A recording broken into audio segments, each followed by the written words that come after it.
Meus irmãos, vamos então abrir nossa Bíblia lá no Evangelho segundo Mateus, no capítulo de número 15, para o nosso estudo de hoje, acerca de mais um milagre que operou o Senhor Jesus Cristo. Mateus capítulo 15, de 21 a 28.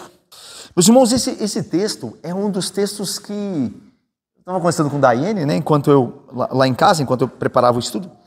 Um dos textos que mais amo na Bíblia, assim, difícil falar isso, né? Porque todo texto, acho que o texto da semana é o que a gente mais ama, né? Porque a Bíblia é toda amável, né? É a palavra do Senhor.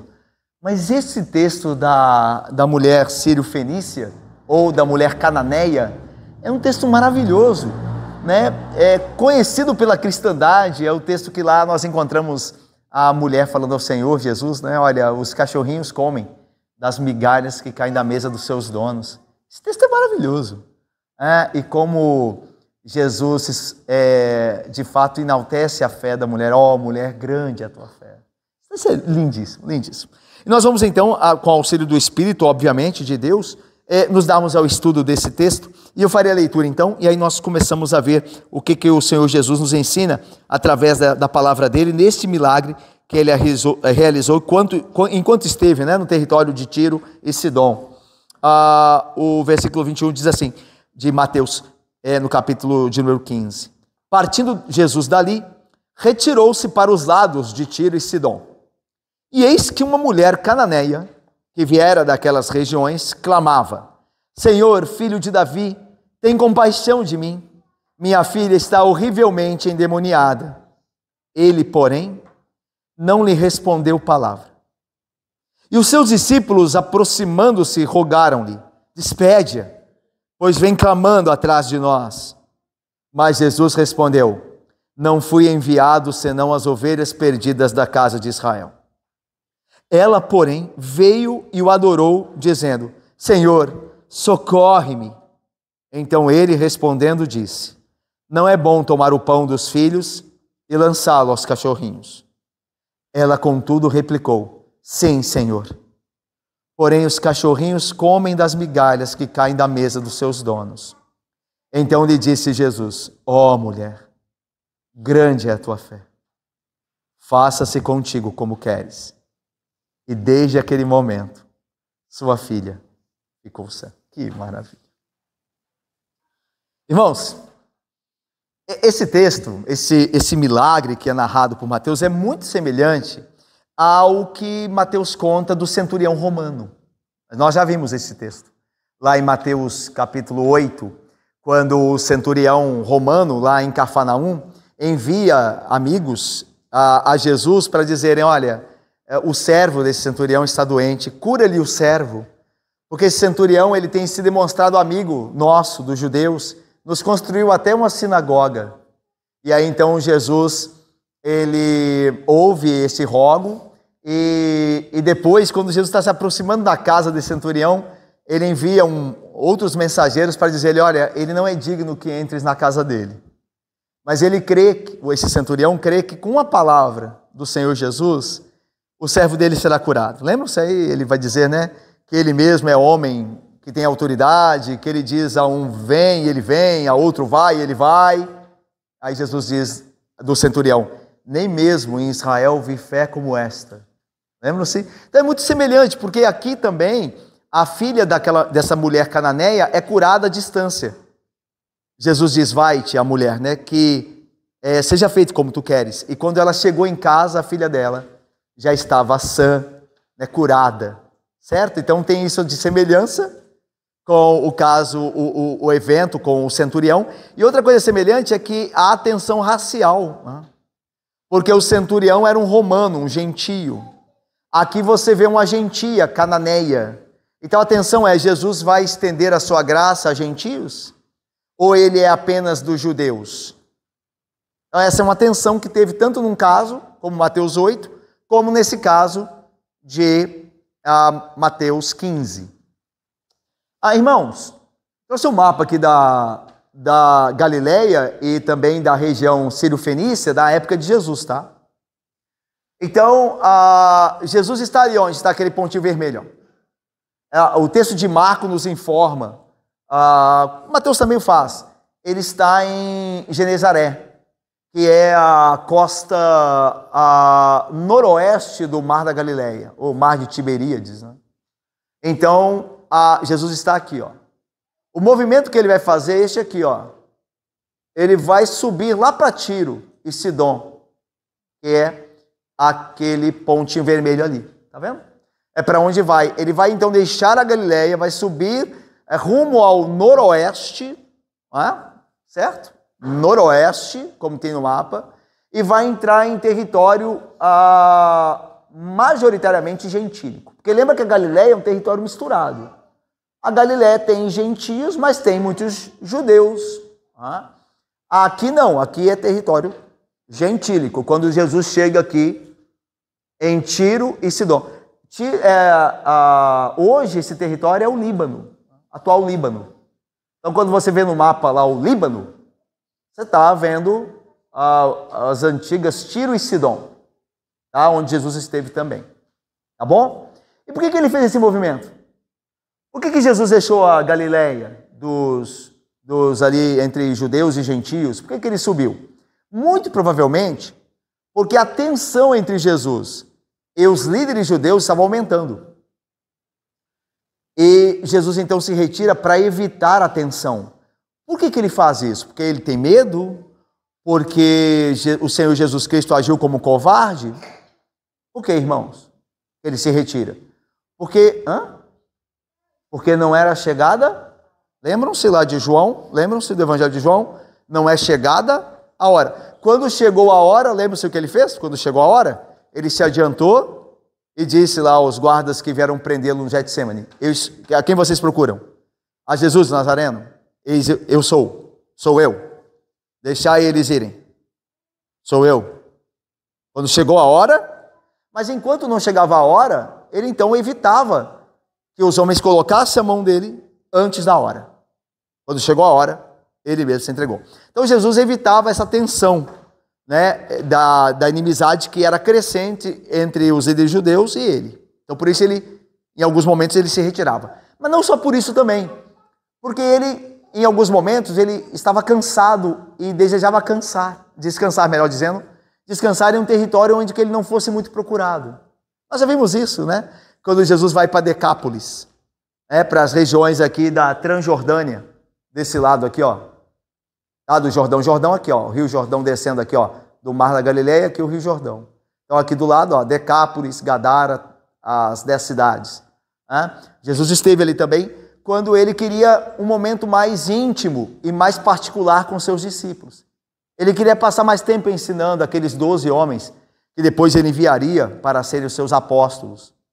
Ele queria ter um momento mais particular, longe das multidões, que geralmente sempre o cercavam quando ele estava ora na Judéia, ora na Galileia. Então, por causa desses motivos é que Jesus, então, provavelmente foi a Tiro e Sidom. Primeiro, para evitar a tensão crescente entre os judeus e ele, para que não colocasse a mão nele antes da hora. Segundo, é que ele também procurava um momento de descanso e um momento mais íntimo com seus discípulos, os 12, que seriam seus apóstolos futuramente, tá? Então, é esse o quadro que nós temos aqui. Então veja o versículo 21, acompanhe comigo na Bíblia aí. Partindo Jesus dali, então da região de Genezaré, da Galileia, retirou-se para os lados de Tiro e Sidom, como nós vimos ali no mapa, tá? Lá para o noroeste, né? A parte ali banhada pelo mar Mediterrâneo.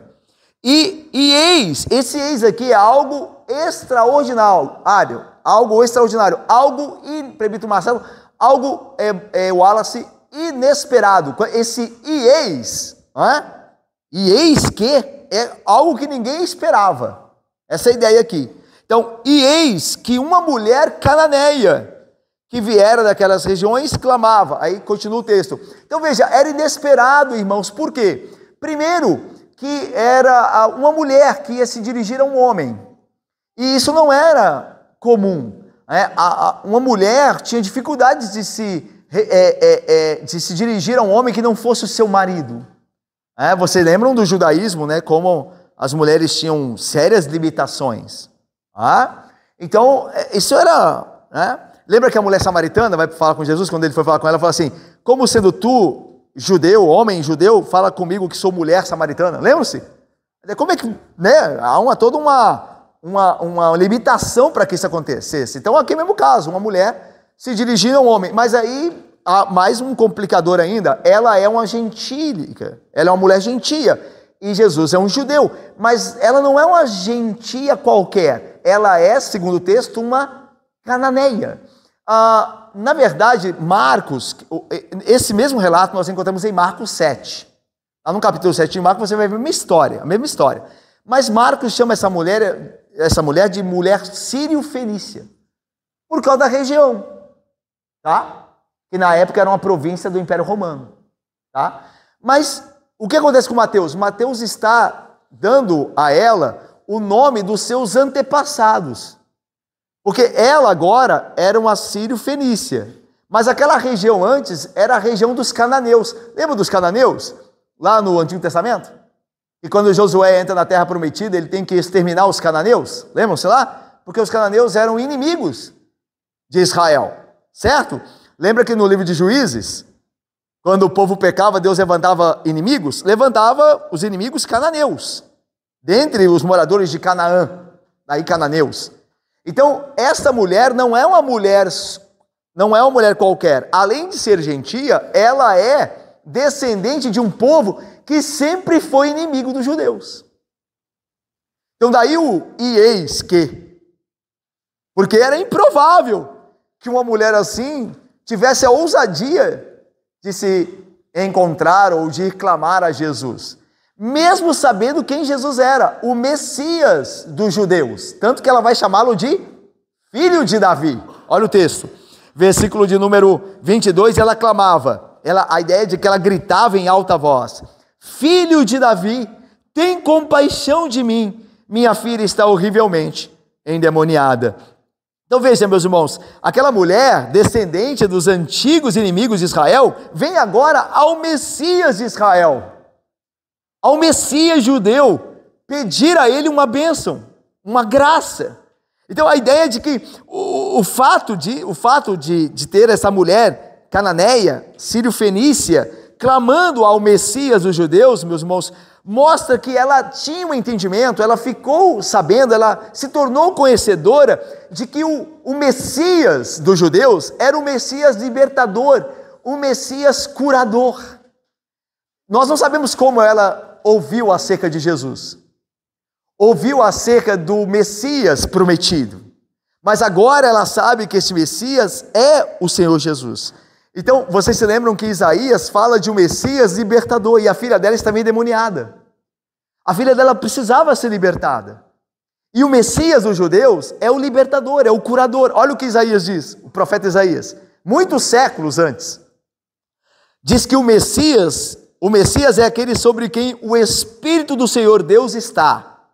Porque o Senhor Deus, diz o Messias lá em Isaías, me ungiu para pregar boas novas aos quebrantados, enviou-me a curar.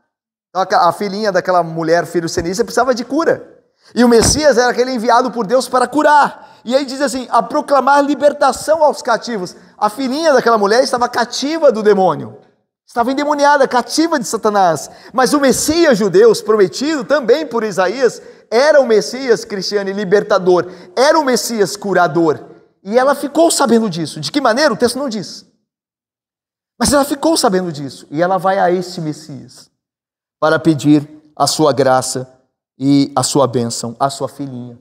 Ela diz que a filha dela está horrivelmente endemoniada, como diz o texto. Lá em Marcos, diz que a minha filhinha, a filhinha dela. Então não era uma moça, né? Era uma menina, uma pequena menina que estava sob o poder de Satanás. Agora veja o drama aqui, irmãos. Doença e insanidade são terríveis. Quando você tem um parente doente, difícil, não é? Você tem um parente doente, ou um parente que está com algum problema mental, é uma coisa triste. Mas não é o caso aqui. O caso aqui é mais dramático. Aquela menina estava lutando sob o domínio de um demônio. Quem é que pode livrar alguém das mãos de Satanás? Algum médico pode fazer isso? Ainda que os médicos tenham sua importância, graças a Deus por isso. Aliás, tem um evangelista na Bíblia que é médico, que era médico, que é Lucas. O doutor Lucas, o médico, o amigo de Paulo. A medicina tem uma grande importância.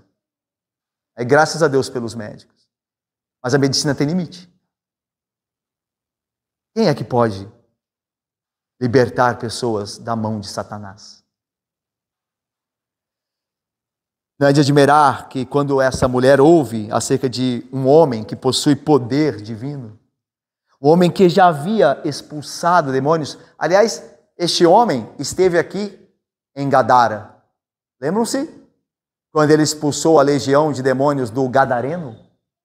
Aquele que estava possuído por demônios e o Senhor Jesus deu ordem para os demônios irem para a manada de porcos. Lembram-se? Um território gentílico também. Jesus havia curado o endemoniado. Talvez aquela mulher houvesse tido conhecimento sobre isso. E agora ela vai desesperada em sua oração a este homem, que é mais do que um homem. É um homem, mas muito mais do que um homem.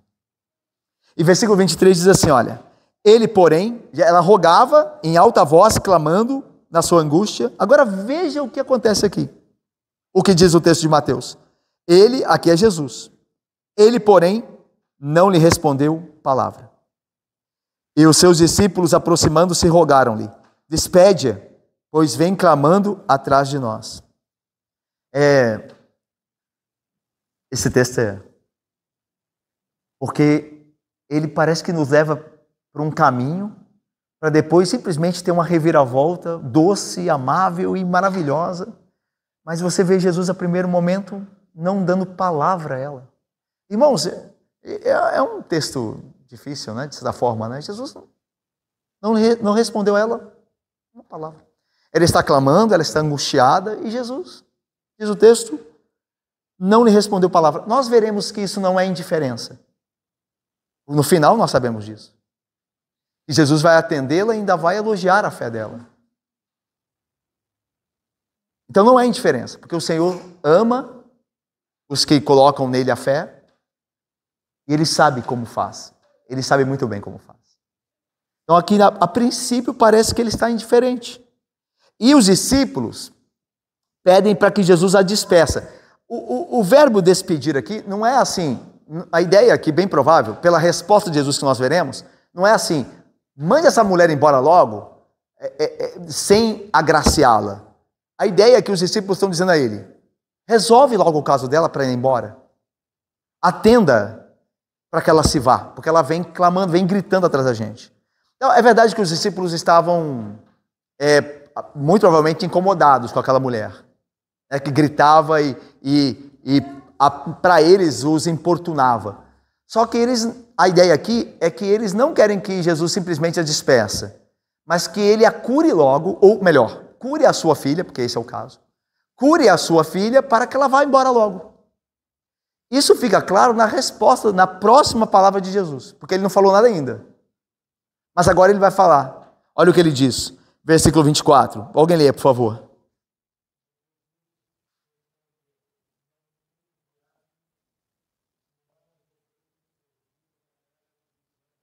Essa resposta de Jesus, essa primeira palavra no texto de Jesus, ela dá a entender, irmãos, que o que os discípulos estão pedindo é que Jesus cure a filhinha dela. E aí Jesus vai responder assim, eu não fui enviado senão as ovelhas perdidas da casa de Israel. Ou seja, aquelas que estão em Israel, as ovelhas perdidas que estão em Israel. Ou seja, a mulher é uma gentia, ela não é uma israelita. E Jesus está dizendo, eu não fui enviado senão aos israelitas, as ovelhas de Israel, aqueles eleitos em Israel, para eles que eu fui enviado agora. Então, é outra palavra que parece muito dura. Primeiro, ele não diz nada, não sai palavra nenhuma. Agora, quando ele fala, ele parece descartá-la. Ele diz, os discípulos, faça logo algo, Senhor, para ela vir embora, cure logo a filhinha dela e ela vai embora. Aí Jesus diz, eu não fui enviado senão para os israelitas, para as ovelhas lá de Israel. E a mulher é uma gentílica, então está, de certa forma, tirando ela daquele grupo a quem Jesus foi enviado. E esse é um texto difícil também, não é? Ainda mais porque nós sabemos que por fim Jesus vai atender o pedido dela. Irmãos, essa expressão, não fui enviado senão as ovelhas perdidas da casa de Israel, ela é encontrada bem parecido, uma expressão bem parecida com esta, lá em Mateus 10, quando Jesus diz assim, o texto de Mateus diz, Mateus capítulo 10, versículo 6, a estes 12, que são os apóstolos, enviou Jesus, dando-lhes as seguintes instruções. Olha as instruções que Jesus deu aos 12, antes desse episódio aqui. Não tomeis rumo aos gentios. Vocês não vão aos gentios. Nem entreis em cidades de samaritanos, mas de preferência procurai as ovelhas perdidas da casa de Israel. E à medida que seguirdes, pregai que está próximo o reino dos céus. Muito parecido. Porque Jesus vai, em Mateus 10, Jesus vai pegar os 12 discípulos, que serão seus apóstolos, vai dizer, saiam falando do reino, mas não entrem em cidades gentílicas. A mesma coisa que, porque aqui ele diz, eu não fui enviado senão as ovelhas da casa de Israel, perdidas da casa de Israel, não a gentios. Meus irmãos, é preciso lembrar que esse mesmo capítulo 10, vai reconhecer que, num determinado ponto, o evangelho seria dado aos gentios, mas não agora ainda. E aqui é um ponto importante. Jesus está aqui, quando ele diz assim, eu não fui enviado senão as ovelhas perdidas da casa de Israel, isso aqui é muito importante para você e para mim entender, porque esse versículo é difícil. Ele pode parecer difícil. O Senhor Jesus está dizendo aqui que e está reconhecendo que a agenda do Pai, de Deus o Pai, a agenda daquele que o enviou, de seu Pai, de fato estabelecia que Israel deveria ser alcançado primeiro que os gentios. O Senhor Jesus Cristo está de todo o coração comprometido com esta vontade do Pai, com esta agenda. Primeiro os judeus, depois os gentios. A mulher cananeia deveria reconhecer que também a salvação vem primeiramente dos judeus. E esse era o povo a quem Deus deveria se dar em Cristo primeiramente, para que depois essa mesma salvação transcendesse essas categorias de etnia, de raças. Mas lembre-se que, aliás, nós vamos ver aqui depois que Paulo vai estabelecer a mesma coisa quando ele escreve a carta de Romanos, no capítulo 9 até o capítulo 11, que ele vai dizer que quais são as vantagens dos judeus?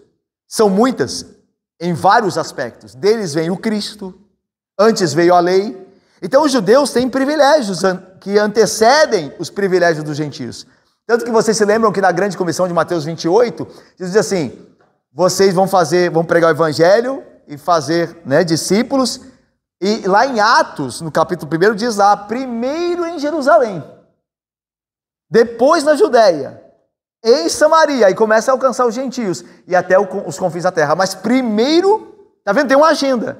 Não é que os judeus eram melhores que os gentios, mas que Deus tem uma agenda a seguir na salvação.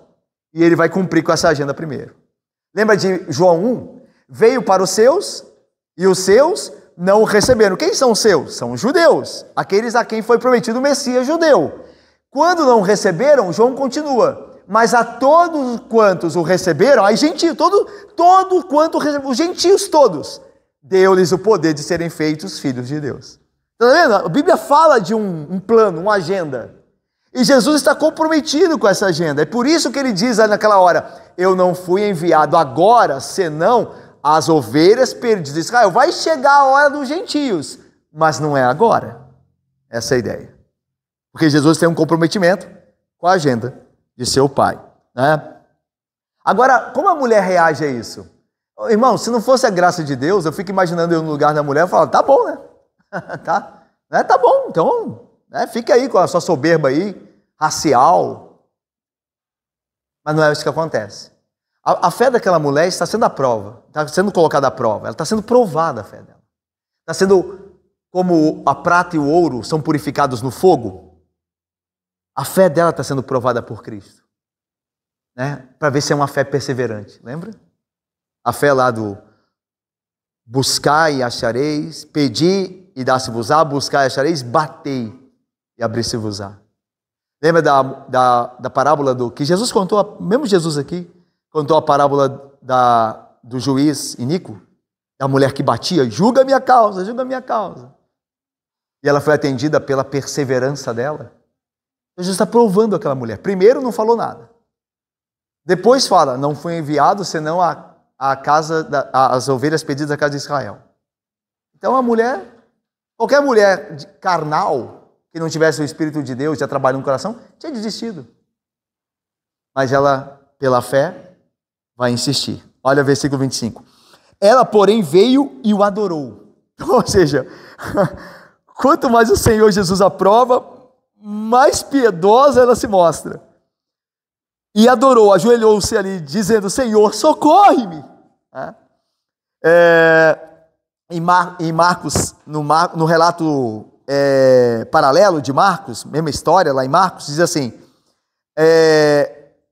porque uma mulher cuja filhinha estava possessa de espírito imundo, tendo ouvido a respeito dele, veio e prostrou-se-lhe aos pés. Então a ideia aqui de adorar como Marcos diz, ajoelhou Mira e Irineia aos pés de Cristo. Ajoelhou-se ali aos pés dele. E aí agora veja o versículo 26, o Senhor Jesus vai falar agora pela segunda vez. Olha o que ele diz. Então ele, respondendo, disse, agora a ela, a primeira palavra foi aos discípulos, lembra? Os discípulos disseram, Senhor, despede-a, atende-a para ele ir embora. Aí Jesus disse, não fui enviado senão as ovelhas perdidas da casa de Israel. Disse aos discípulos, a mulher ouviu. Não foi a mulher que ele disse, foi aos discípulos. Eu não vou atendê-la, porque eu fui enviado às ovelhas de Israel, agora. E ela ouviu. Aí ela vai e joga-se aos pés dele e roga ele, socorre-me. Agora ele vai falar com ela. E ele vai dizer assim, o Senhor, não é bom tomar o pão dos filhos e lançá-lo aos cachorrinhos. Cachorrinhos, né? E aqui, eu já vi sermões, e era muito divulgada essa ideia, de que cachorrinhos aqui no diminutivo, não se referia ao cachorro vadio, né? Ao vira-lata, mas ao cachorrinho de casa. Não sei se já ouviram isso, quando se prega nesse sermão. Aqui tentando diminuir o impacto não tem nada disso no grego. É o cão mesmo. Porque para os judeus, o cão era um animal impuro. E o gentio era impuro. Então, aqui a força é essa mesma. E aqui, filhos, Jesus diz, não é bom tirar dos filhos. Os filhos são os israelitas, as ovelhas perdidas de Israel. Aqui ele já falou, já. E os cachorrinhos são os gentios. Certo? Então, a palavra é dura, a palavra. Mas não quer dizer que é dura que não seja verdadeira. Porque não é assim? A verdade é muitas vezes dura. Mas quem tem ouvidos para ouvir, ouça. Mas nem sempre ela é agradável a verdade. Certo? Mas é a verdade. Jesus está garantindo aqui que a mulher aprenda a distinção histórica entre judeus e gentios. Os filhos aqui, como dissemos, são judeus. E os cachorrinhos, os gentios. Todavia, o que o Senhor está dizendo aqui é simplesmente, que é a ideia central aqui, é a ideia de preeminência. Primeiro os judeus, depois os gentios. Então, lá em Marcos, olha só como essas palavras de Jesus lá em Marcos são relatadas.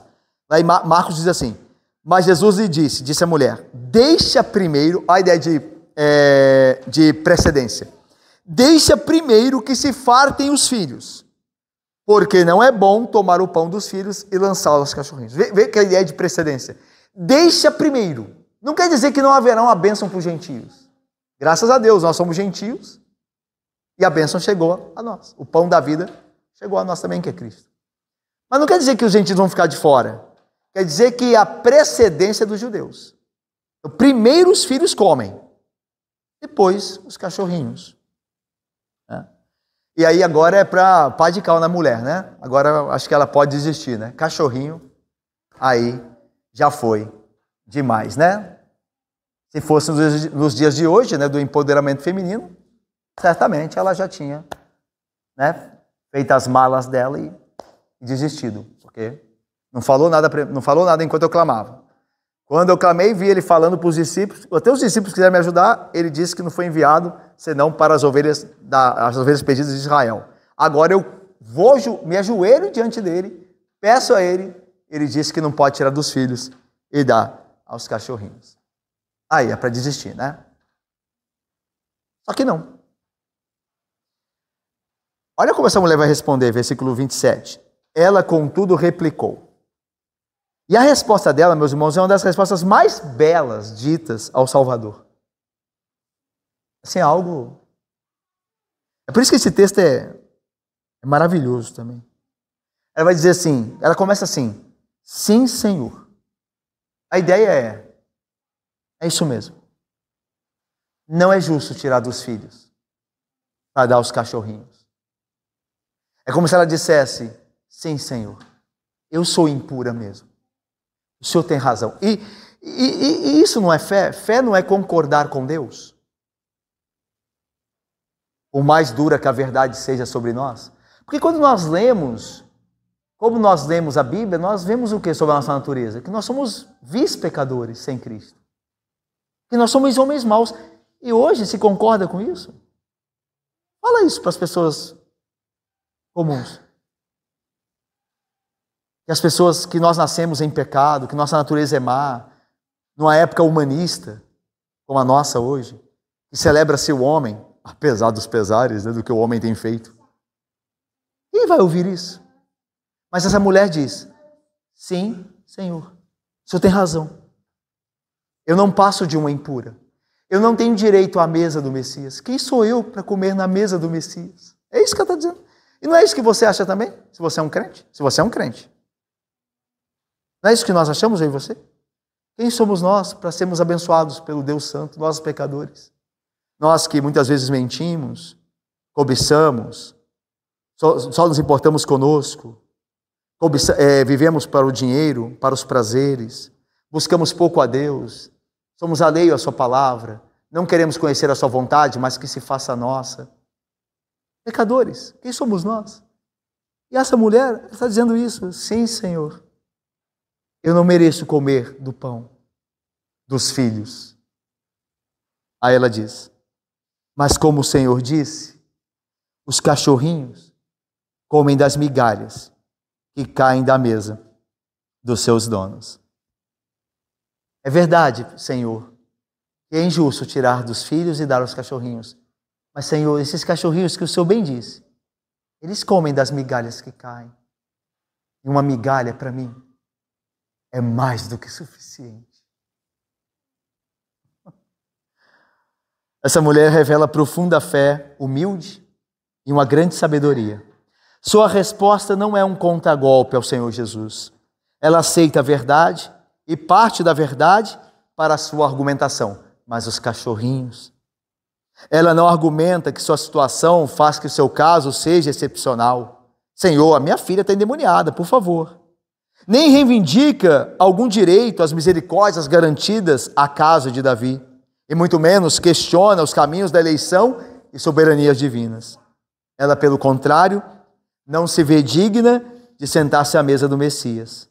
Porém, como um cachorrinho, ela se beneficiaria das migalhas que caíssem da mesa. Essa mulher preserva todo o privilégio histórico de Israel nas bênçãos do reino messiânico. Realmente os pães são para os filhos. Ela entende isso. A mulher entende que o povo judeu tem a primazia e privilégios únicos. E seu pedido não privaria os judeus disso. Como a gentia desprezada, ela também poderia receber humildemente uma parte, ainda que pequena, das bênçãos reservadas a Israel. Afinal, Jesus não estava curando ninguém em Israel naquele momento. E o povo escolhido não perderia nada com esse único ato de compaixão por ela. Ela mostra fé, humildade, sabedoria. E aí o versículo 28 nos diz que a fé fervorosa, sincera e humilde, que busca misericórdia, sempre será honrada, sempre. Sempre. O Senhor Jesus nunca rejeitará quem humildemente chega-se a Ele. Ele rejeitará os soberbos. Mas os humildes, lembra do que a Bíblia diz no Novo Testamento? Aos humildes Ele concede a sua graça. Ele resiste ao soberbo, mas ao humilde Ele concede a sua graça. Aí ele vai dizer assim, olha, diz o texto, versículo 28. Então lhe disse Jesus, ó mulher, grande é a tua fé. Irmãos, aqui no texto em português, traduzido do grego, tem um ponto de exclamação, né? No grego, aqui Jesus é como se ele tivesse bradado, sabe, com uma força emocional muito grande. A gente poderia replicar isso como, ó mulher, tua fé é tão grande, essa é a ideia. E ele completa dizendo, faça-te contigo como queres. E desde aquele momento, sua filha ficou sã. Naquele mesmo instante, a filhinha daquela mulher ficou curada, ela foi liberta dos demônios. Marcos escreve assim, Marcos, olha só o que Marcos diz. Voltando ela para casa, depois do que Jesus havia dito a ela, achou a menina dela sobre a cama, pois o demônio a deixara. Marcos 7, 30. Essa mulher, a oração dela, a humildade dela, lembra de Jacó, né? Eu estava estudando esse texto, eu lembrei de Jacó, lembra lá no vale de Jaboque? Gênesis 32, lembra-se? Esaú está vindo, porque Jacó está voltando para a terra dele, para a casa dos pais dele, e Esaú fica sabendo disso. Aí Esaú está vindo com um exército com ele, que é a ideia de que ele vai destruir Jacó. E Jacó despede a família dele, lembram-se, para ele ficar sozinho, porque ele está cuidando da família dele, ele está preocupado se a família dele vai morrer junto com ele, porque o irmão está vindo, o irmão está cheio de vingança, cheio de ira, não é? Poderia estar, porque foi enganado por Jacó, lembra? Jacó trapaceou, tirou dele a bênção. Então Jacó despede a família dele e fica sozinho. Aí, 1h da noite, diz o texto, que ele se encontra lutando com o homem. O texto é desse jeito, Gênesis 32. Não explica como isso aconteceu. Em algum momento, um homem parte para cima de Jacó à noite. Jacó não consegue ver direito quem é. E esse homem começa a lutar com ele começa a lutar com ele. Só que a partir da luta começada, ele vê que aquele homem é mais do que um homem. Ele começa a perceber uma coisa que o texto não diz, mas que aquele não era um homem comum. E que, mesmo assim, Jacó se agarrava a ele, se apertava a ele. E aí lembra-se então que o homem viu que a força de Jacó era muito grande. A ideia de que Jacó era um homem muito forte. E então o homem que lutava com ele, tocou-lhe a junta, deslocou a junta de Jacó, e ele começou a manquejar. E ele não podia lutar direito mais. Aí o homem quis ir embora. Aí a Bíblia diz que Jacó então segurou, lembra o homem? E disse o quê? Eu não te deixarei ir. Essa mulher fez a mesma coisa com o Senhor Jesus Cristo. Ela não desistiu. O Senhor Jesus Cristo pareceu insensível com ela. Pareceu, não fora, como a gente viu aqui no final. Mas testou a fé dela até o limite. E ela insistiu. Assim como Jacó insistiu. Eu não te deixarei ir até que me abençoas. Aí você se lembra o que o visitante misterioso disse a Jacó? Falou assim, qual é o teu nome? Pergunta estranha, né? Começou a lutar com ele, não sabia quem era e agora perguntar o nome? Como diz, eu bato e depois eu pergunto o nome, né? Qual é o teu nome? Ele diz, Jacó. O que significa Jacó? Enganador, lembra-se? É o que tira vantagem, é o que engana as pessoas para sair na vantagem. O visitante perguntou para ele assim, quem é você? Ele disse assim, eu sou um enganador. Lá, você é uma cachorrinha, você é uma impura. Ela diz, eu sou isso mesmo, uma impura. Para Jacó, qual é o seu nome? Você é um enganador, não é? Eu sou um enganador. Eu enganei o meu irmão, eu enganei o meu pai. A única coisa que eu sei fazer é enganar os outros. Eu não mereço bênção nenhuma, porque eu só sei enganar os outros. Mas eu não te deixarei ir, até que tu me abençoes. Eu sou uma cachorrinha, Senhor. Eu sou impura mesmo. Eu sou uma mulher cheia de pecados. Mas tem misericórdia de mim. Salva minha filhinha. Todo que humilha, todo que se humilha, será honrado por Cristo.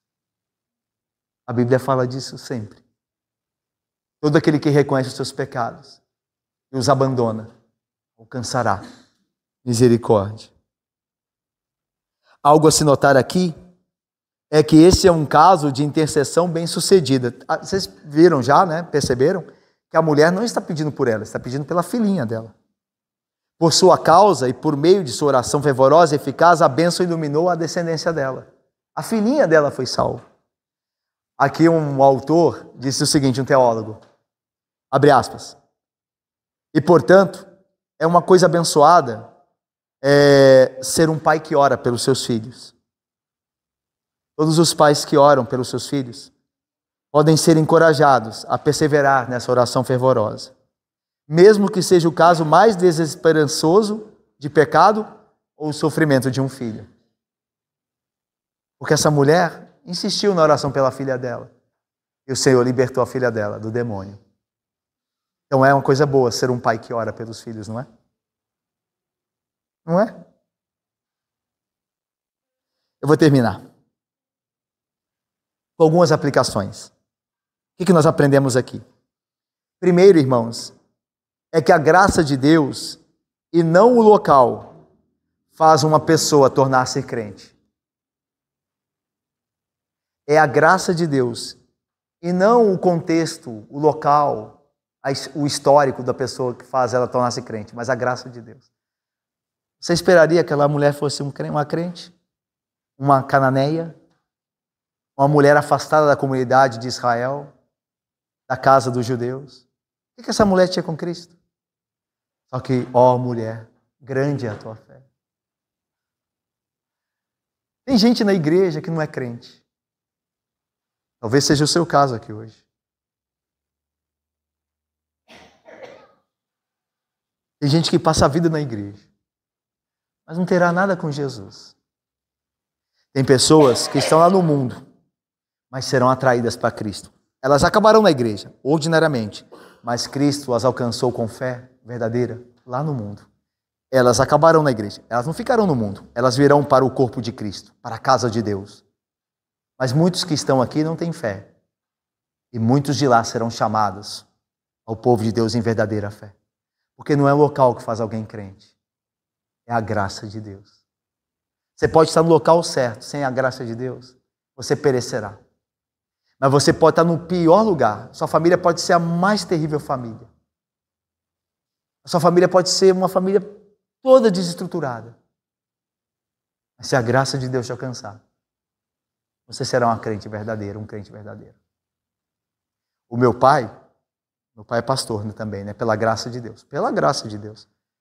Meu pai nasceu num lar todo desordenado. Todo. Meu avô espírita, minha avó espírita, de terreiro. Meus avós violentos um com os outros, um com o outro. Uma casa toda desestruturada. Mas a graça de Deus achou meu pai. Assim é com a graça de Deus. Porque o Espírito sopra aonde quer. Ele sopra onde quer.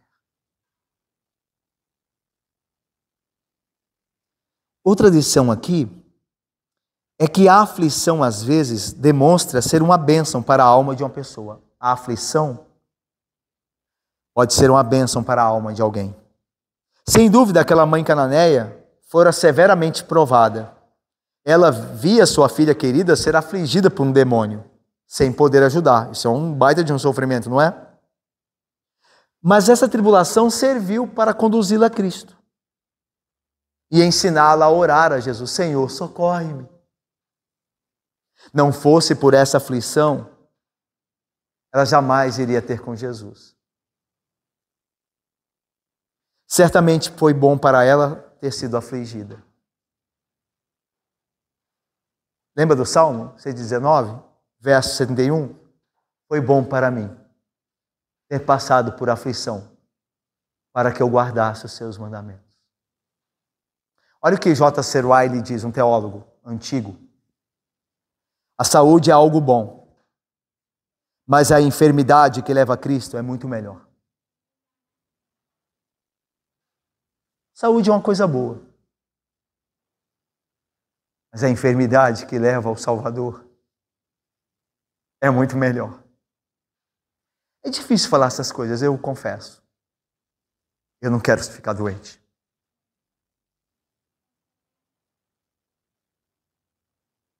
Mas pela fé, eu e você devemos acreditar que se for esse o caminho para ficar perto de Cristo e longe do pecado, então que seja esse o caminho.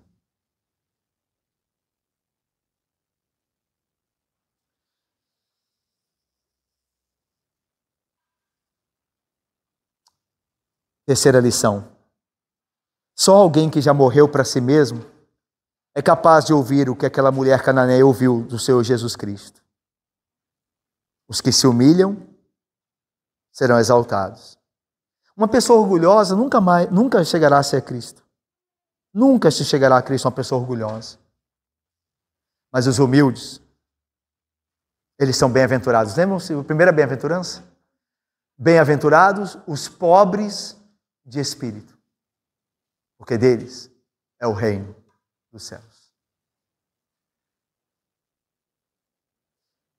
Quarta lição. As migalhas do Senhor são ainda melhores do que o maior banquete mundano. Não tem problema, Senhor. As migalhas do Senhor bastam. É mais ou menos o que o salmista diz. Prefiro estar à porta da casa do meu Deus do que nas tendas da perversidade. Prefiro ficar do lado de fora, a porta da casa do meu Deus, do que estar dentro das tendas da perversidade. A menor graça da parte de Cristo é melhor que o mundo inteiro. A menor das bênçãos vindas de Cristo é melhor que o mundo inteiro. E por fim, Jesus jamais desamparará aquele que se aproxima com fé humilde e sincera. Lá em Lucas 18, Jesus contou a parábola, lembra do juiz Inico? Aí ele termina dizendo assim: não fará Deus justiça aos seus escolhidos, que a ele clamam dia e noite, embora pareça demorado em defendê-los? Certamente o fará. Jesus nunca deixará sem bênção aqueles que perseveram humilde e sinceramente em oração. Ele pode parecer demorado em responder, mas ele sempre concederá a sua graça e dará a bênção àqueles que o buscam. Deus nos abençoe. Amém, irmãos.